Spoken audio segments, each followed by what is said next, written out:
Hello and welcome to Precon Decon, the video series where I deconstruct the pre-constructed decks of Magic the Gathering's history. In this video we are carrying on with Born of the Gods, and we are now going to look at Forged in Battle, which is a red and white deck. Let's look at the deck list here. So we got 21 creatures, 11 instants, 1 sorcery, 2 enchantments, and 25 land. Got a mana curve there. Yeah, let's just dive in and start looking at this one. Looking forward to this one. Actually, this one's just very nice and straightforward deck to look at, as red-white usually is. So the foil face rate is Forge Stoker Dragon. So 4 and double red for a 5/4 flyer, which is pretty good. And has an ability 1 and a red, does 1 damage to target creature. That creature can't block this combat. Activate this ability only if Forge Stoker Dragon is attacking. This is pretty good because I, as I mentioned in a few videos, I went to the Born of the Gods pre-release, and I think this was like the promo card or something. It was something like that. But yeah, I ended up going sort of like red green, and this thing is an absolute house when it hit the table, because like not only is it a big flyer, but also can kill off creatures. Either kills off small creatures or stops bigger creatures blocking, which is really good. And it's what this deck wants, because it's white red. It's going to be very aggressive, going to be attacking a lot. So yeah, this is like a really good and also by the time you can cast this, you can activate its ability 3 times.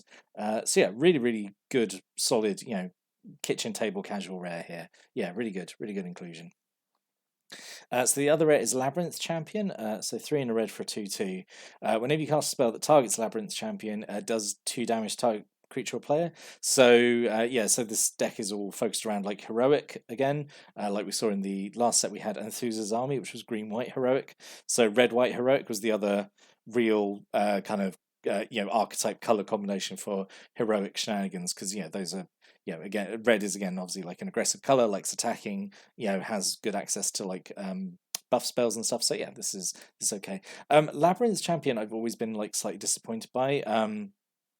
Like, because it's just like a 4 mana 2/2 that requires to put some work into it to get something. Unlike the other heroic cards, it's not getting like +1/+1 counters or anything. It's just it's essentially stapling like a free shock onto every buff spell you cast on it, right?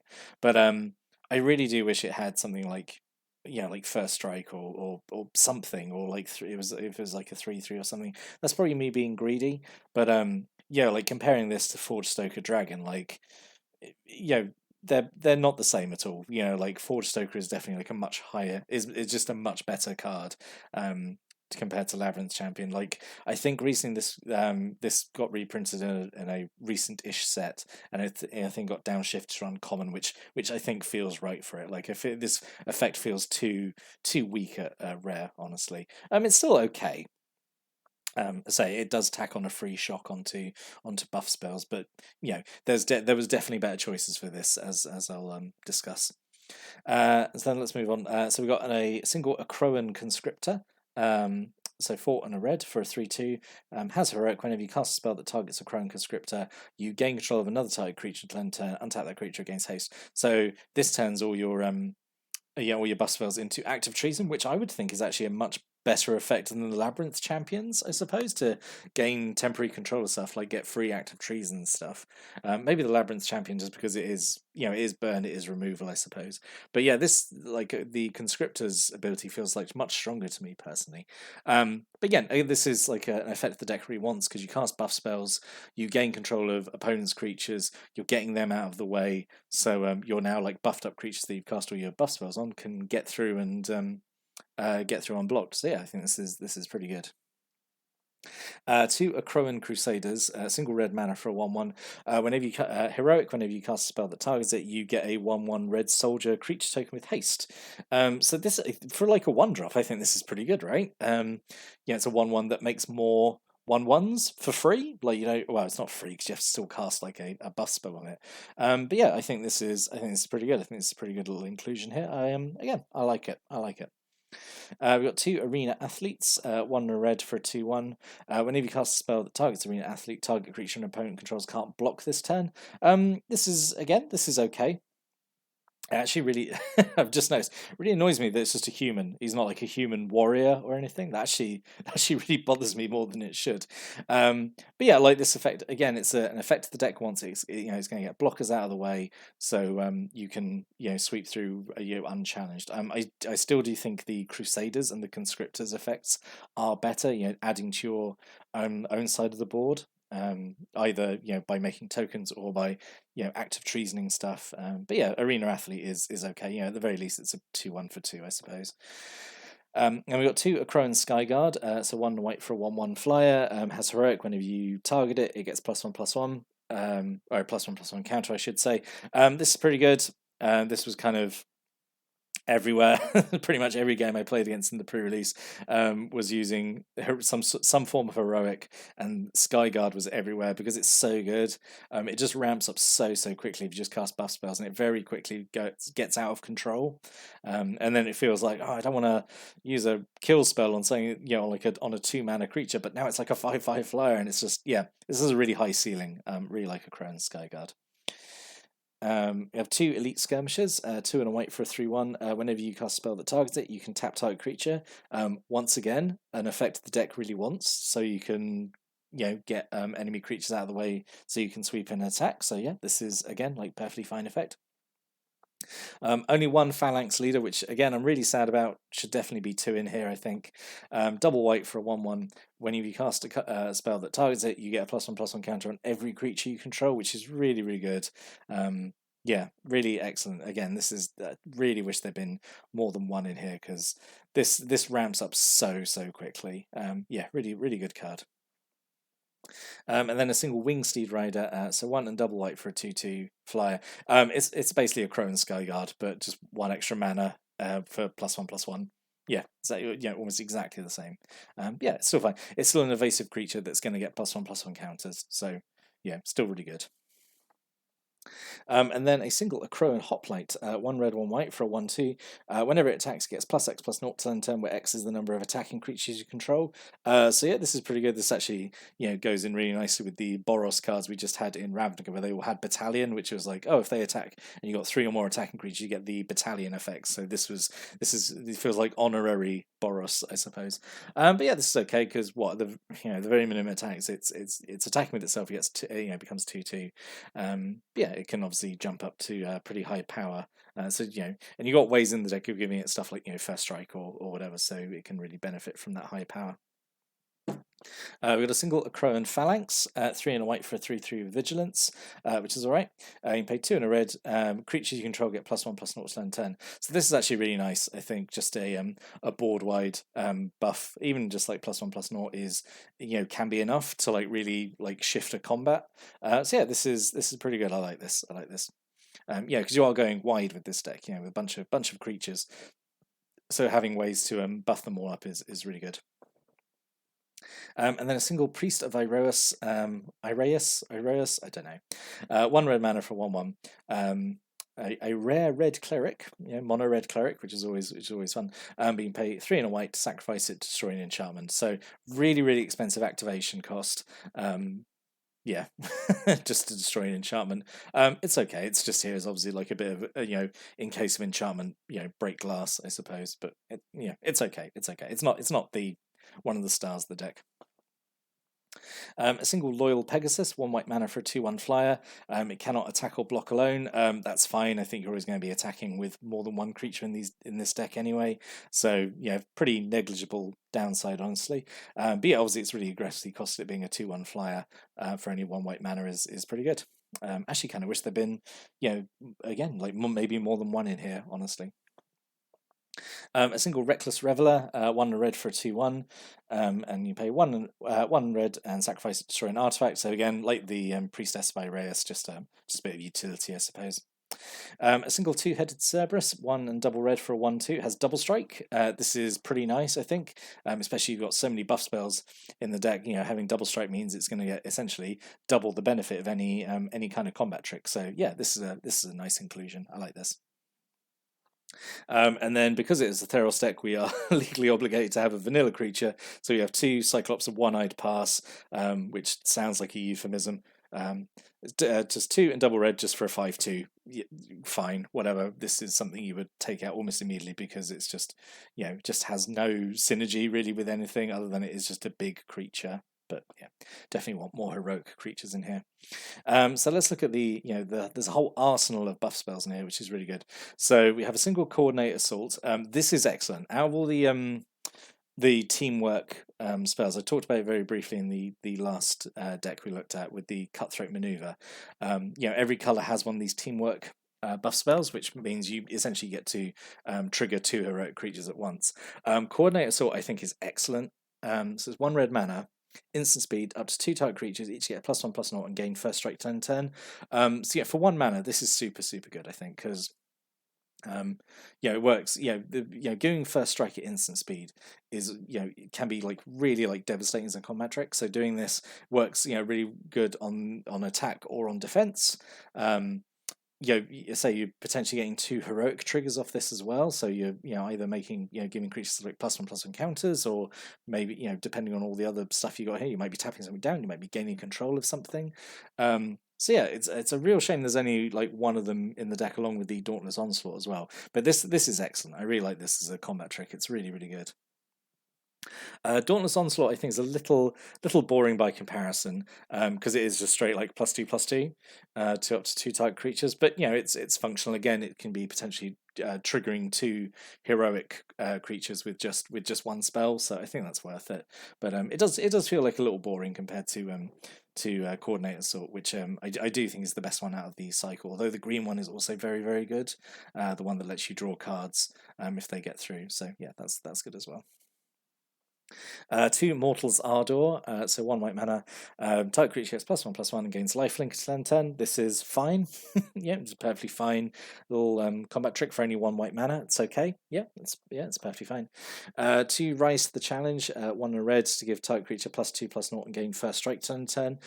Yes, there's so many creatures in this deck that would really, enjoy getting +2/+0 on first strike turn, definitely, combined with all the other heroic triggers. So yeah, this is pretty good. Well, it's all right. It's it's perfectly fine. It's perfectly fine. Let's not go crazy. It's not super good. It's fine. It's, as a buff spell, it's okay. And then 2 Hold at Bay, so 1 and white, prevent the next 7 damage that would be to target creature or player this turn. So I really ragged on this in the Gifts of the Gods deck because it was in there. In here, I think it's slightly better just because it does, it is targeting a creature, so it is going to trigger heroic stuff. The creatures in here are kind of frail for the most part, quite low toughness, so preventing damage is okay, but I will still stick to my guns and say this should just be prevent all damage. It's, if you're using a whole card to prevent damage to just a single thing, for a turn, it should just be all damage, honestly, in my opinion, rather than set a limit in it. Because it feels like an older design than it should be. It's a card I would expect to see in stuff like, I don't know, like Invasion or something. Whereas by this point in the game, it's damage prevention is usually just like, oh, prevent all of it, because it just is. It's just cleaner and simpler, isn't it? But yeah, it's okay. 2 Fall of the Hammer, so 1 red. Target creature you control deals damage to its power each to another target creature. So this is really good. It's essentially like a one-sided fight effect.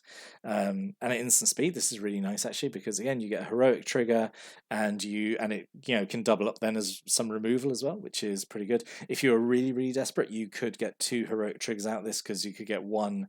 You could get the creature you control to just bash one of your other creatures and get the extra heroic trigger that way. If you're really desperate, you could do that, but obviously it's much better just to use it as a bit of removal. So yeah, I think this is really solid. 2 Ordeal of Perforos, so 1 red aura goes on a creature, so again another heroic trigger. When it attacks, get per +1/+1 counter on it. Then if it has 3 or more +1/+1 counters on it, sacrifice Ordeal of Perforos. And when you sacrifice Ordeal of Perforos, it does 3 damage to target creature or player. So talked about all these ordeals like a fair amount. I do think they're usually quite a roundabout, long-winded way of just kind of getting a very small effect, because this is essentially having to wait several turns just essentially to get a lightning bolt effect, but at least it is also powering up whatever creature you put this on, so it's okay. I think out of all the ordeals, I think this one is my favorite one, honestly. Actually, no, the green one is pretty good as well. This is right. This is joint favorite one, I suppose. And then a single Searing Blood. This is actually a pretty nice little burn spell, actually.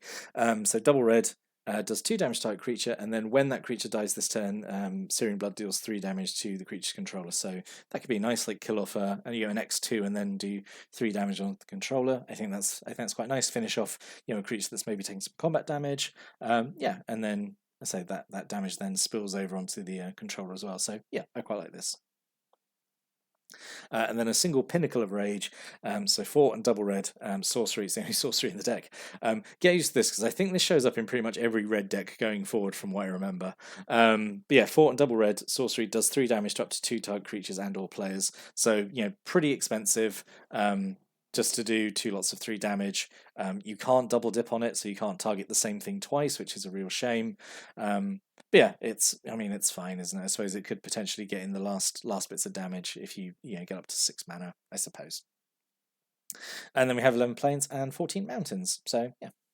Right, let's talk about what could have been. So that arena champion, let's just get the obvious out of the way. We're playing Red, White, Heroic, Anax and Cymede, or Kymede, or however it's pronounced. But yeah, 100% should have been them instead of the arena labyrinth champion, whatever. Because they're in Red, White, and they care about Heroic. They're exactly what the deck wants. So a red and a white for 3/2 with First Strike and Vigilance. So just based on stats alone, just 3 mana for a 3/2 with that stat line is really good.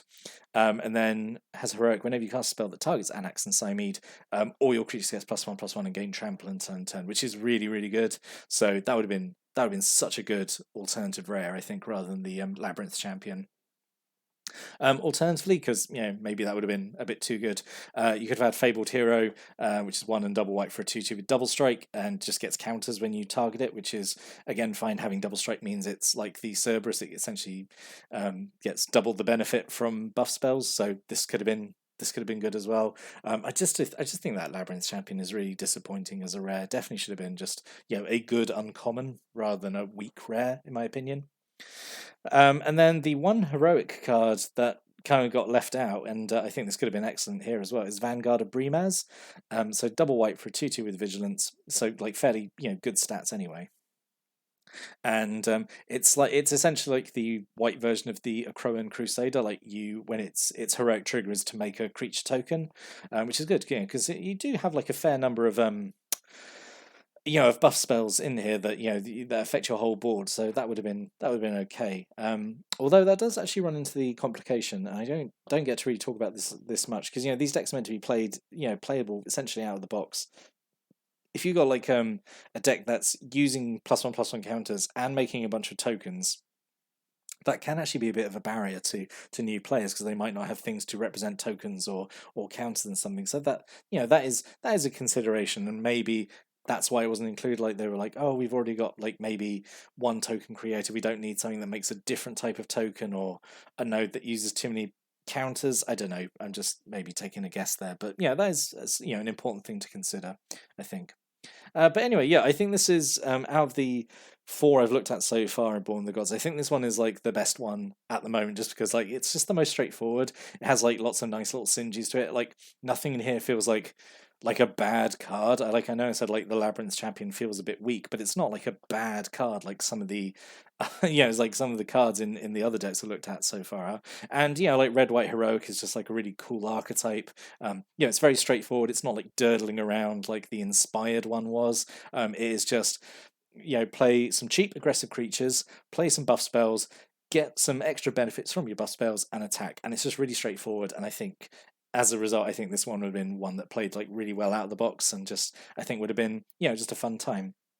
But that's just my thoughts on it after looking at it. If you've got any thoughts or stories or comments or opinions about the deck or any of the cards in it, then please leave a comment down below. Love to read people's comments, always fun.